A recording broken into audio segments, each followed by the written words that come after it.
Good morning, children. Welcome back to our Google Classroom. We have already started the lesson verbs.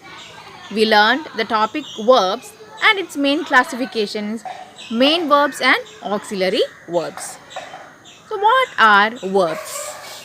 The words which are used to express what the subject does, what the subject is, or the condition of the subject, and what the subject owns or possesses are called verbs. From this, we can understand there is a connection or agreement with the subject and verb. Today, we will discuss the topic subject verb agreement. It is an easy topic, at the same time very important too. You might be thinking, what is subject verb agreement? It is the agreement or bond with the subject and verb in a sentence. If the bond is wrong, the entire sentence will be grammatically wrong. Let's start the topic subject verb agreement. What is subject verb agreement? In a sentence, the verb must agree with the subject in number and person. In a sentence, the verb must agree with the subject in number and persons. That means, whenever the subject is singular, the verb also must be singular. Whenever the subject is plural, the verb also must be plural. It is a main or the basic rule related to subject verb agreement. Already you know that subject has two forms, singular and plural. Like that, the verb also has singular and plural forms. We can change a singular subject to plural by adding s or es. For example, cow, cows, tree, trees. Exceptions are there like man, men, woman, women. For most of the subjects, we can add s or es to make it plural. But it is just opposite in the case of verbs. Here, singular verbs take s or es form. Example, sing, sings. Here, sings is the singular form and sing is the plural form. Dance, dances. Dances is the singular form and dance is the plural form. Hope you understood. Let me share some examples.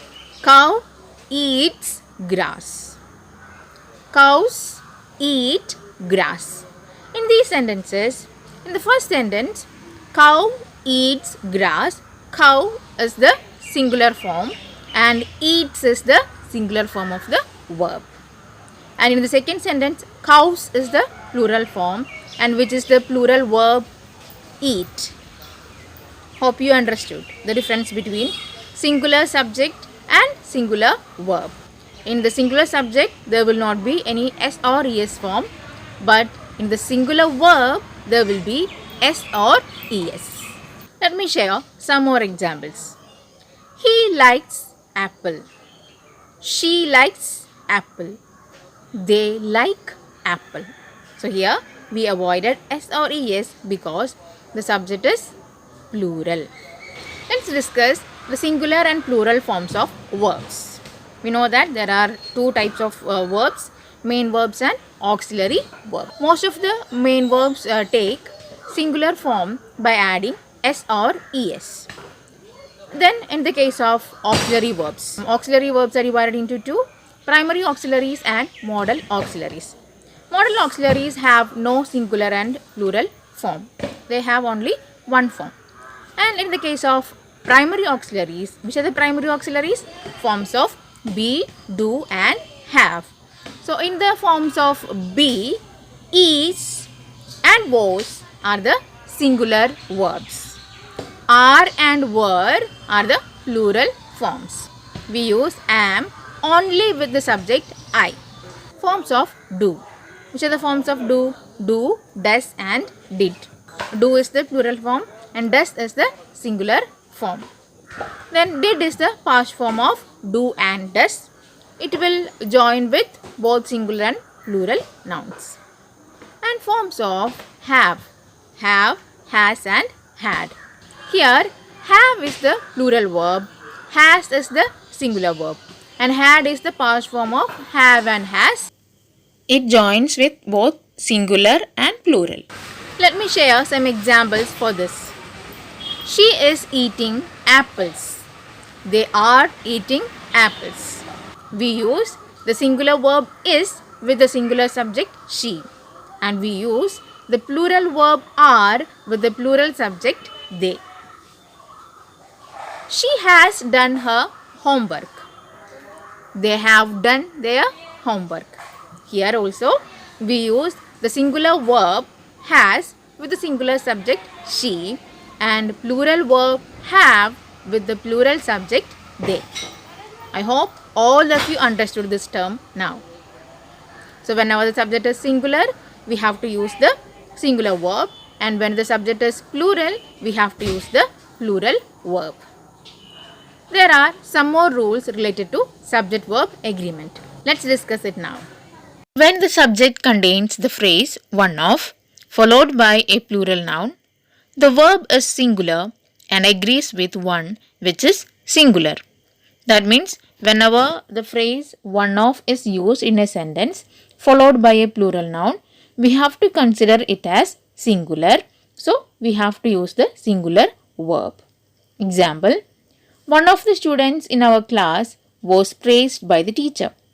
Rukmani is one of my close friends. When a sentence has two singular subjects joined by the conjunction and, the verb must be plural. Example, Bishaga and Suman go to the same school. Here, the singular subjects Bishaga and Suman are joined by the conjunction and. So, it is a plural noun.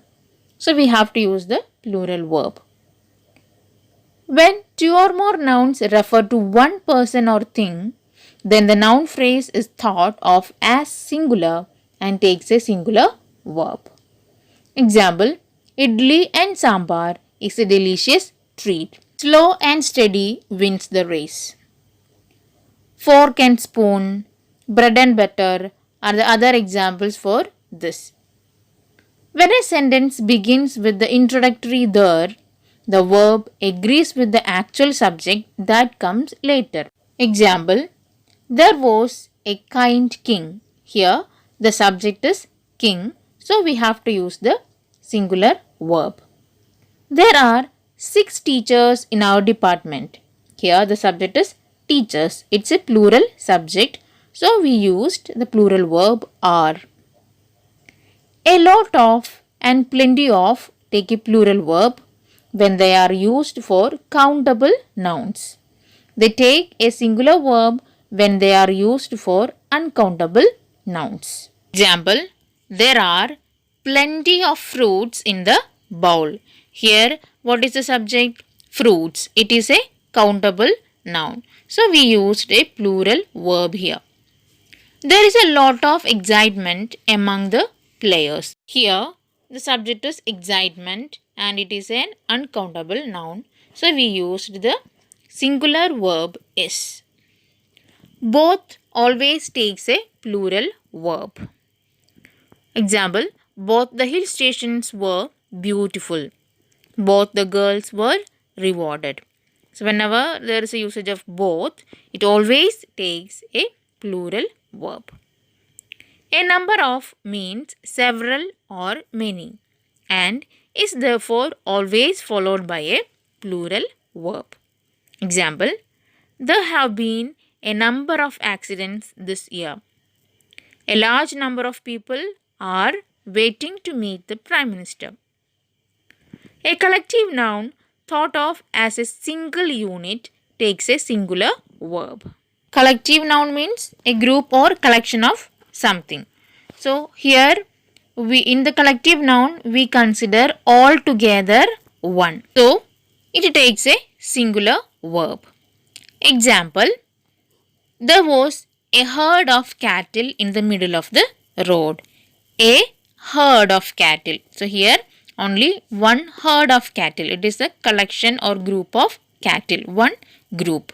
So we used the singular verb was. A troop of monkeys is jumping about in that tree.